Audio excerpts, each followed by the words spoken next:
Welcome back to Nick Lenz's Comic Corner Classics vs. Non-Classics.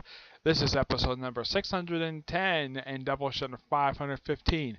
Two DC sci-fi trades. And I think I have a picture for this next one. Just want to be sure about that. I do. Alright. And this one will be the thumbnail for this episode. And it's Lobo Volume 1 Targets.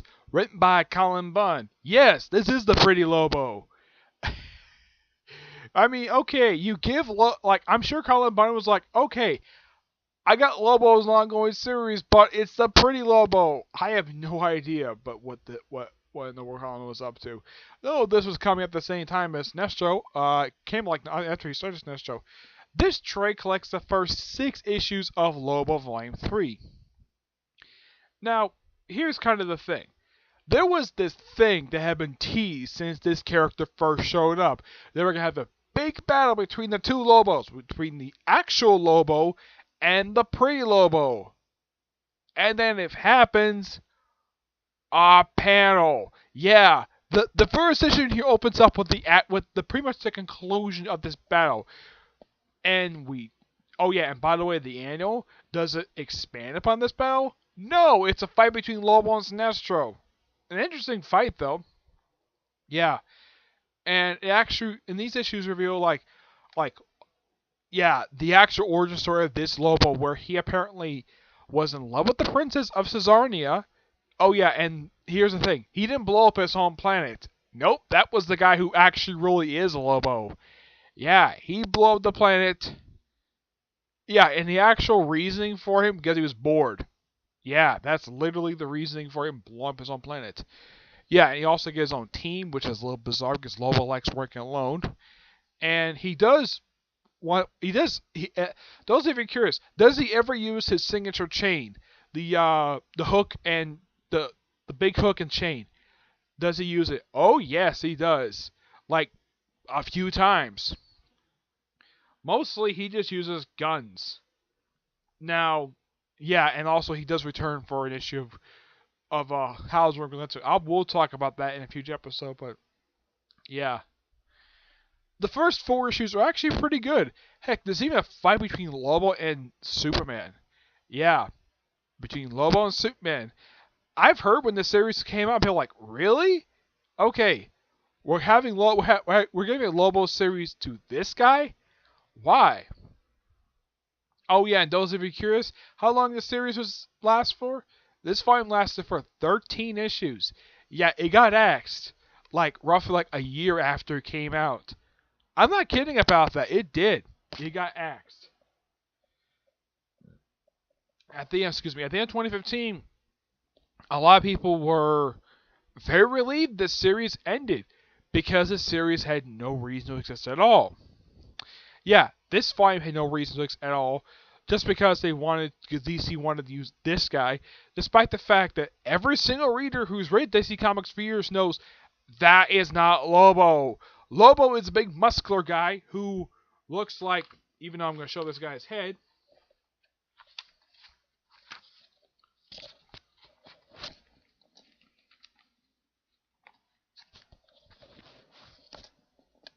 you see, even though this is a kind of a disgusting scene, I'm not going to show it fully, but yeah, like the chain, the big bulky body, yeah, this is Lobo, not this pretty guy. Oh yeah, and he kills who he thinks is the imposter, even though it's the actual Lobo, by frying his head. Oh, and by the way, he does return for Justice League vs. Suicide Squad. As for how he came back, no idea. Absolutely no freaking idea of how in the world they explain his resurrection.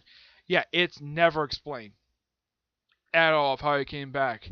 After the series, this Lobo appeared for 3 issues of Batman Superman, and then after he appeared in those 3 issues, then he showed up for a few issues of How Drunken Lenz Corps, and that's really it. That's all they really did with the character. It's like DC was pushing this Lobo so much, and get this, the readers did not care, because to every single reader who read DC Comics, heck, even people who didn't read DC Comics, got into DC Comics with New 52, knew this was not Lobo. Yeah, this guy is not Lobo. Yeah, so they refer to this Lobo as the pretty Lobo because he's thin. We had to have his little jacket. So you swap out the big biker look for this. I'm sure Keith Giffen and Roger Stern were very unhappy about this redesign. Yeah, they got rid of the big muscles. Let's make him thin. Let's put him in a leather vest, long pants, wild-looking boots, and have him have a machine gun. Yeah. Despite the fact Lobo never used the gun at all. Yes, those people who know Lobo, he never used a gun. His only weapon was his hook and chain. And his fist. Not guns. Though his fight with Superman was amazing.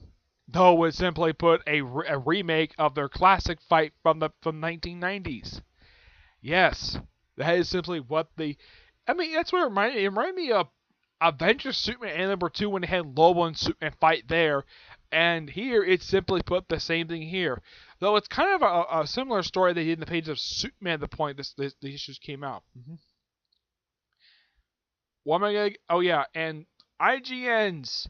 Yeah, DC had this thing where they take quotes out of context. Okay, here's a quote from IGN. The main man is back, and heads will roll. That is not the main man. That is Pretty Lobo. So I'm going to give Pretty Lobo a 9 out of 10. Yes, I am calling it Pretty Lobo. I'm going to title it Lobo, but I'm going to kind of call it in the video Pretty Lobo because that is what this guy is. Pretty Lobo.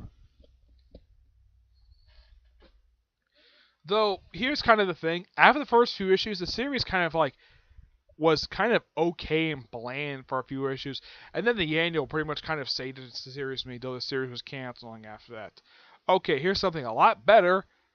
Martian Manhunter. The others are among us. Oh, should point out though, yeah. Like thinking, okay, is that a New 52 redesign? No, this is actually a redesign he had back in 2006. Not kidding about that. I think it was 2006. Yeah, they even threw in the one shot that basically introduced this look. Like, we have the unnecessary collar, something that Jim Lee did. Yeah, 2006. Yeah, this volume is 12 years old.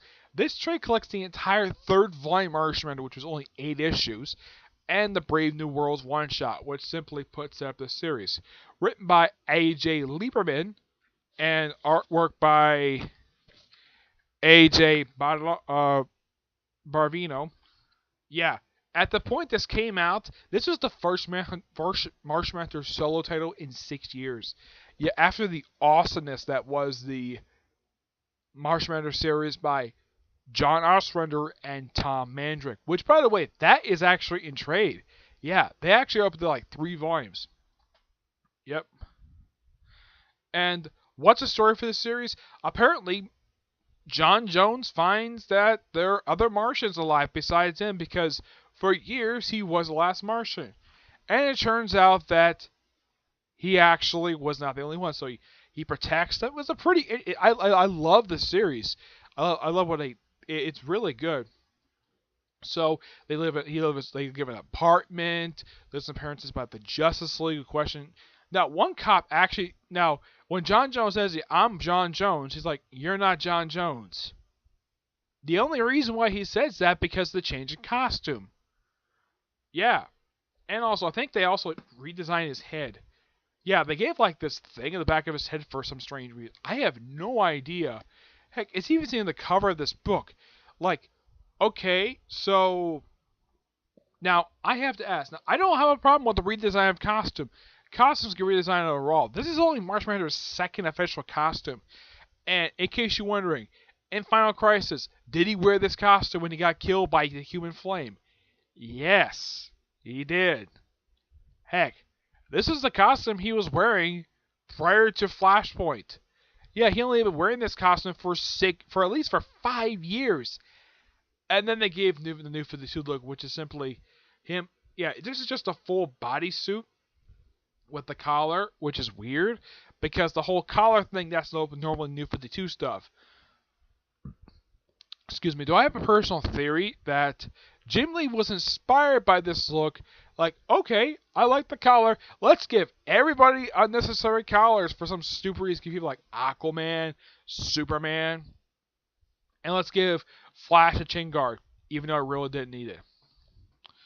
Yeah, and it was good. This was a good mystery, and it turns out the woman he actually protected in the series, I won't spoil that, but she's actually kind of behind a lot of the stuff happening in this particular miniseries. Yeah, they also mentioned his brother. I think his name is Monjunk, I think his name is. Yeah, his twin brother, who, by the way, they revealed in another Martian Manhunter story that he mind raped Martian Manhunter's wife. I'm not kidding about that. Look it up. It actually happened. Yeah, and also, he's dead. Yeah, Martian Manhunter killed his own brother. Not kidding about that. Yeah, John sort of created him for his own ongoing series because when you think of Martian Manhunter, he doesn't have many bad guys. He just has the Human Flame, a guy who only appeared once in the 50s in the Final Crisis. The man's own brother, I think a criminalization called Vulture, and that's really it. Despite the fact this character has been around for a long period of time, and he's a big name DC character, his rogues gallery is almost non-existent. Yeah. Also, they even have a White Martian in the series. Yeah. The thing about White Martians is that their design, heck, even on the even on Supergirl, when they reveal Miguel Mars, aka Miss Martian, when they show off her White Martian form, that is complete accurate to how they're depicted in the comics. Heck, even in here, it's pretty accurate of how the White Martian is depicted. And overall, this is a great miniseries, and I do recommend people fans of Martian Manhunter. And yeah, this is kind of a weird thing. Martian Manhunter, his second volume is receiving trades. This volume is already in trade. Heck, even his volume that he had from 2015 to 2016, that is in trade. But yeah, his first volume is not in trade. And that was done by Keith Giffen and Danny DeMatteis. It was a really good series. Yeah. What do I give this? I'm going to give this a 9.5 out of 10. Just really good. Alright, so that's it for this episode. Stay tuned for the next episode. Or it's going to be more Green Lantern stuff. Yep, and you'll find out what they are in the next episode, okay? Until you see you all there. Bye.